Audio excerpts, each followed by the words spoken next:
What are some famous moonshine raids?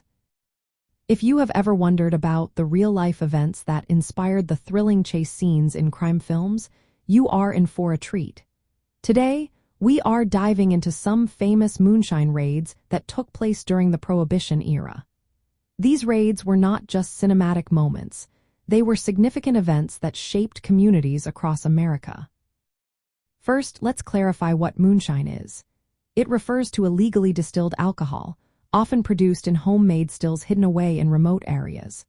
During Prohibition, from 1920 to 1933, making, selling, or transporting alcohol was against the law. This led to the rise of moonshining as a major underground industry. Law enforcement agencies, including federal agents and local police, conducted raids to shut down these operations. One of the most notable raids occurred in Glen Rose, Texas, known as the Moonshine capital of Texas. In August 1923, the Texas Rangers launched a large-scale operation. They spread out across the hills to confiscate stills and moonshine. This raid resulted in multiple arrests, although some prominent bootleggers managed to escape.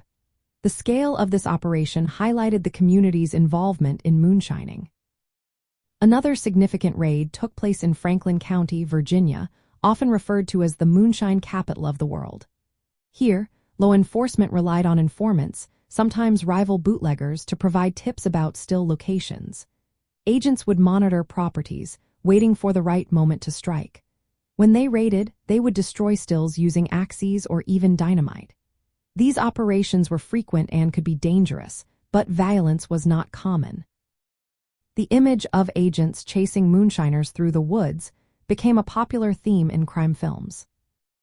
In Sheboygan, Wisconsin, a raid in May 1932 uncovered 6 large vats containing 36,000 gallons of grain mash and 12-foot columns used for distillation. This raid showcased the industrial scale of some moonshine operations and the challenges law enforcement faced in shutting them down. From the perspective of crime films, these raids are often depicted as tense, action-packed sequences. The rural landscapes, hidden stills, and close-knit communities provide a rich backdrop for stories about loyalty, betrayal, and survival. Law enforcement is portrayed as determined and resourceful, while bootleggers often have a clever outlaw appeal. The raids themselves are shown as dramatic confrontations, complete with chases and last-minute escapes, even if real-life events were usually less violent. Famous moonshine raids like those in Glen Rose, Franklin County, and Sheboygan are not just historical events, they are the foundation for many crime movie plots. These real-life raids provide the tension, setting, and moral ambiguity that make Prohibition-era crime films so compelling. The blend of fact and fiction keeps audiences engaged, rooting for both the law and the outlaws, depending on the storyteller's angle.